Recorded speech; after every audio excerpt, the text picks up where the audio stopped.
Bismillahirrahmanirrahim. Assalamualaikum warahmatullahi wabarakatuh.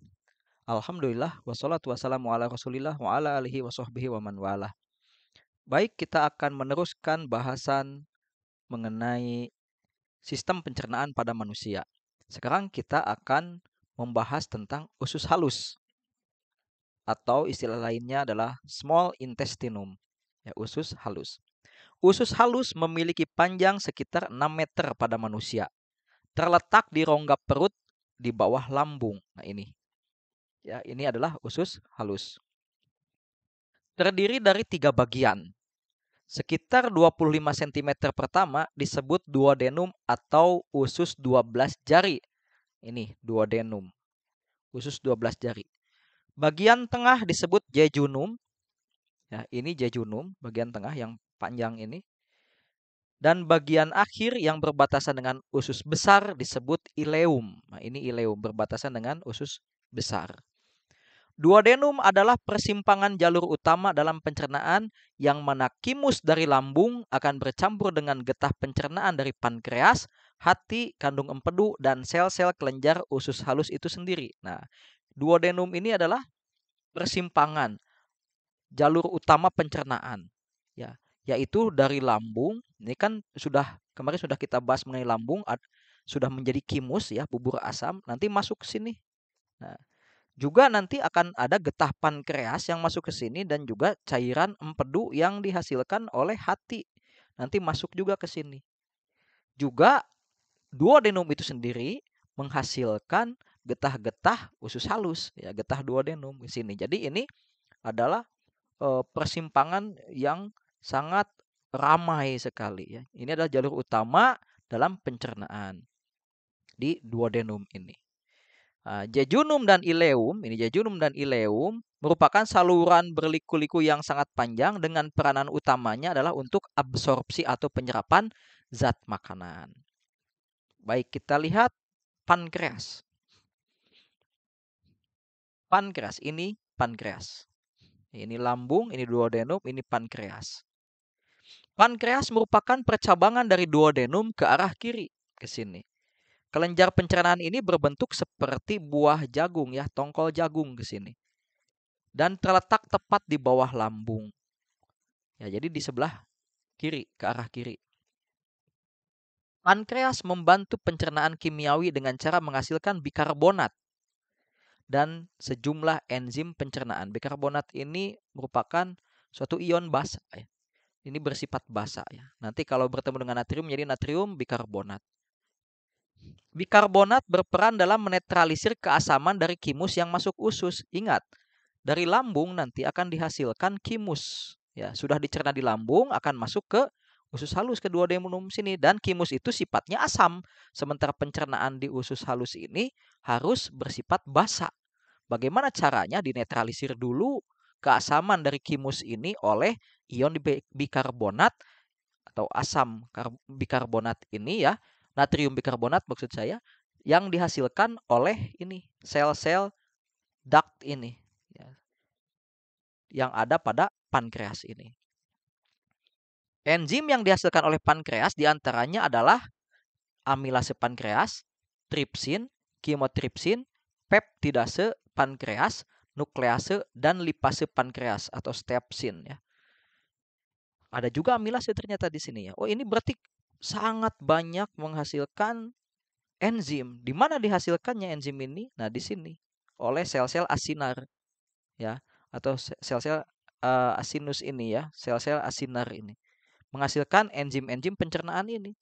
Nah, dan juga pankreas ini juga berperan sebagai kelenjar endokrin. Pulau Langerhans di sini yang ada di pankreas ini bisa menghasilkan hormon pankreas. Di antaranya ada insulin dan glukagon ya. Tapi tidak kita bahas di sini ya karena kita lagi bahas sistem pencernaan. Jadi kita bahasnya ini dan ini.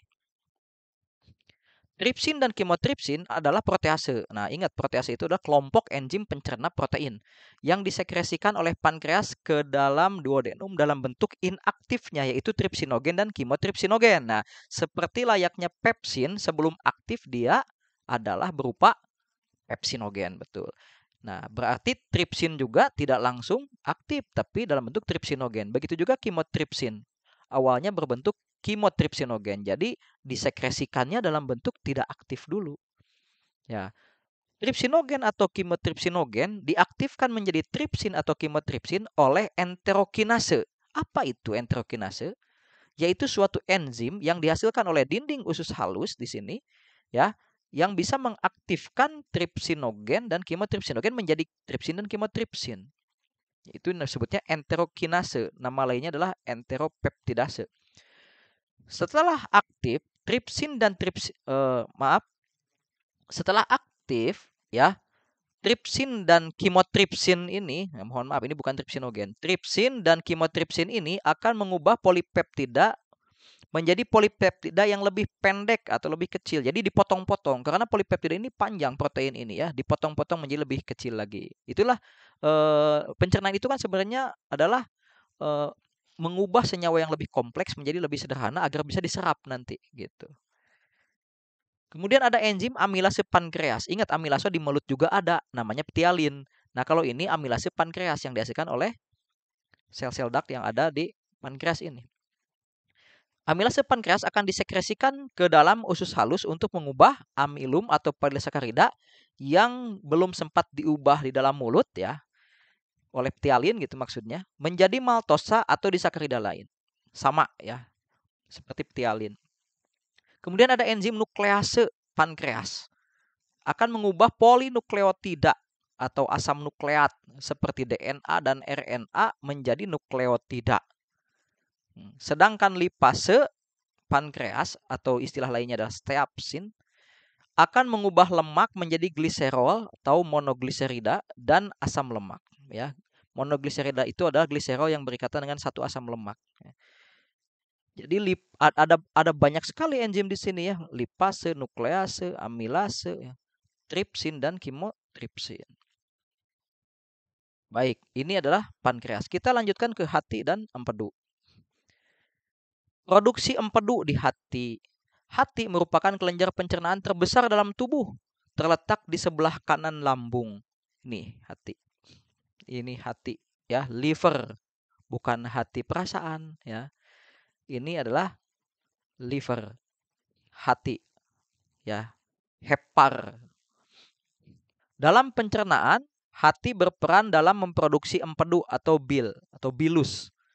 Bile ini kemudian disimpan atau ditampung di suatu kantong yang namanya kandung empedu yang terletak di bagian bawah tengah hati. Ini kandung empedu.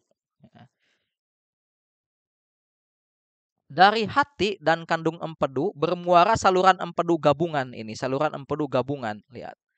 Tadi kan disebutkan hati berperan dalam memproduksi bilus atau bil, getah empedu, cairan empedu, ya.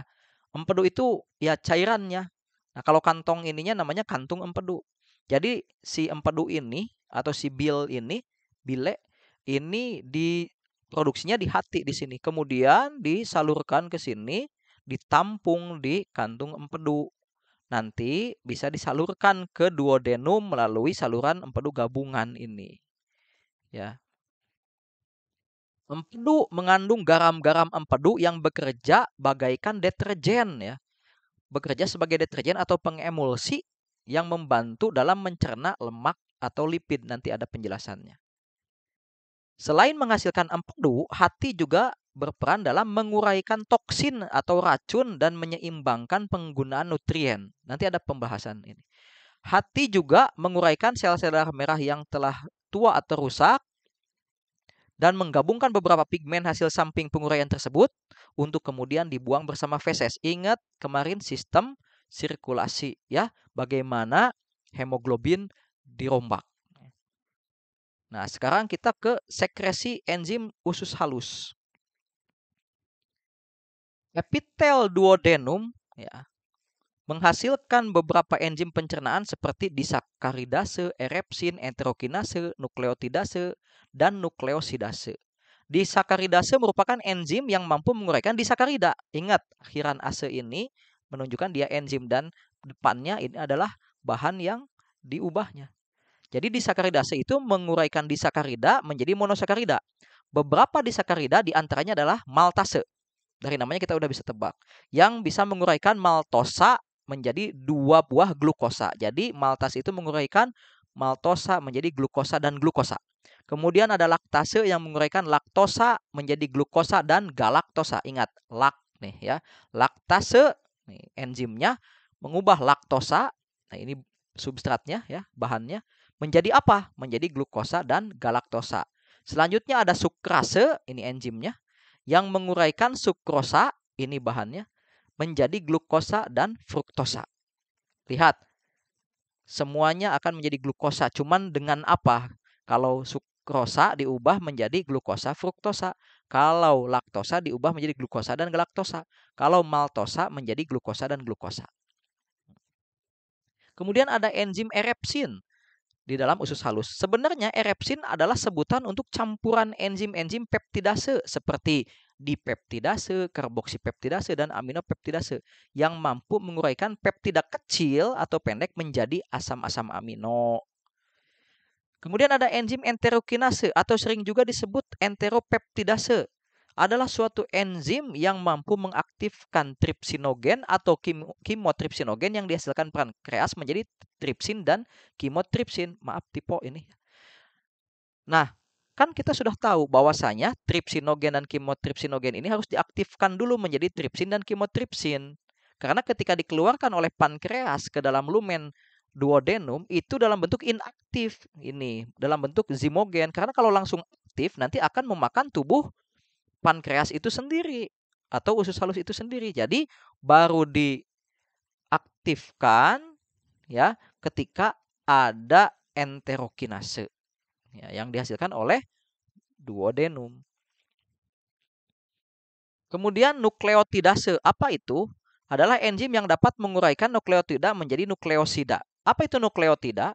Nukleotida merupakan monomer dari asam nukleat. Asam nukleat itu kan suatu polinukleotida, banyak nih.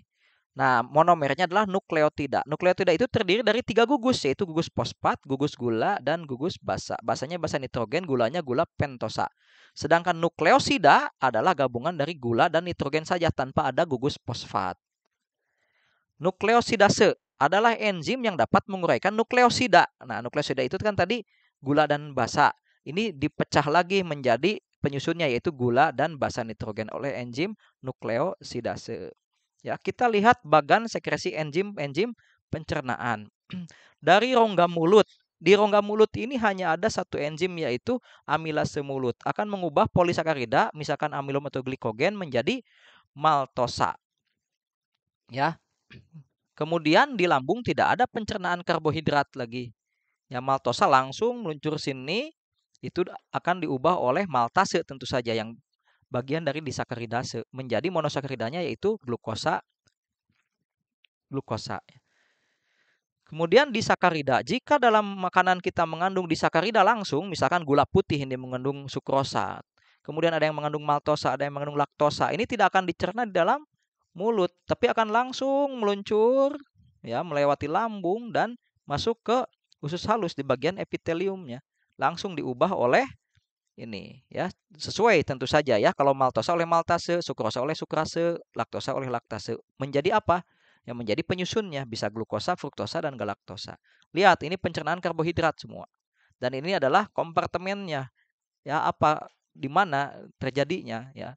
Tempatnya di rongga mulut, faring, esofagus, kemudian di lambung, di usus halus pun ada yang di lumennya, ada yang di epiteliumnya.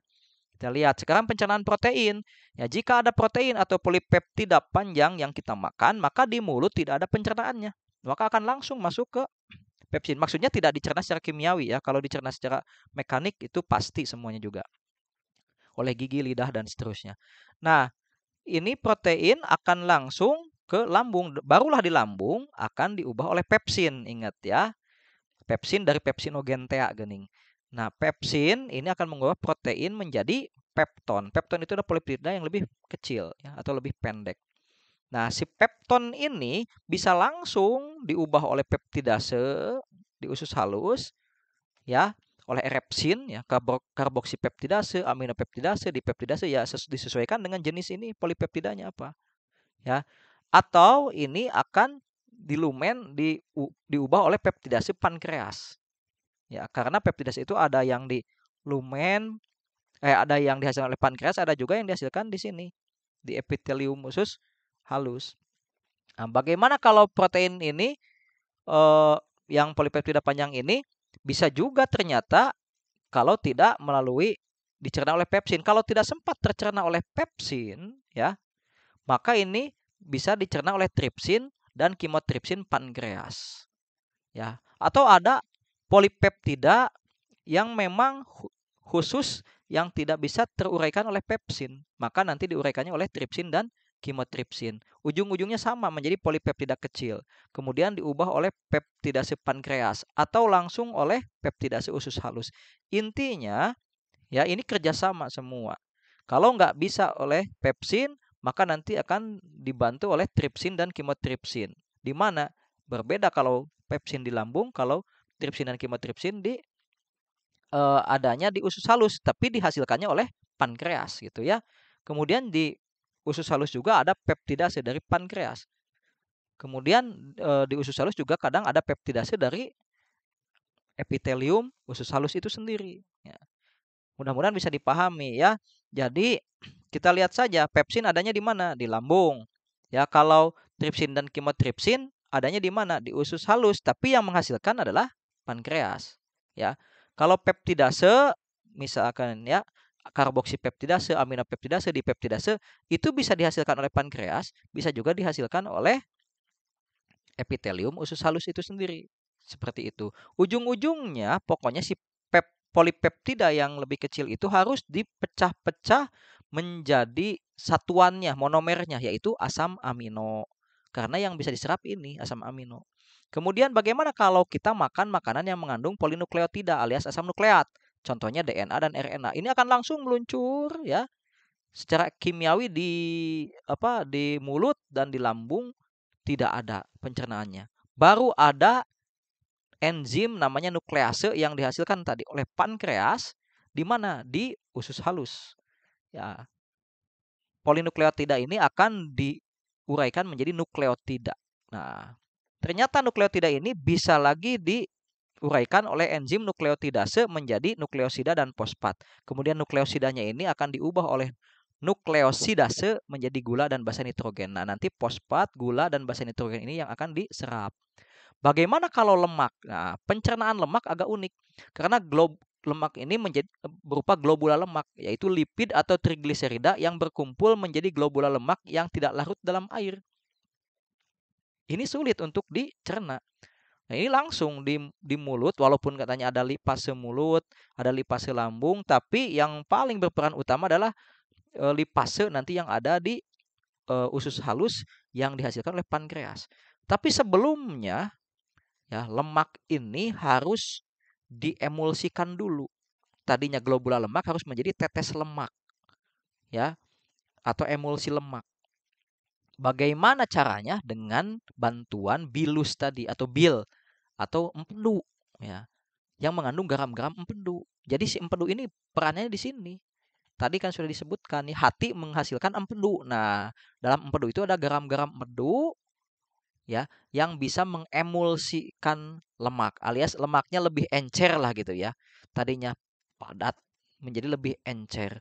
Nah, emulsi atau tetes lemak ini berupa lemak-lemak kecil atau trigliserida baru bisa dicerna oleh lipase pankreas menjadi apa? Menjadi gliserol dan asam lemak atau menjadi monogliserida ya, gliserol yang mengikat satu asam lemak.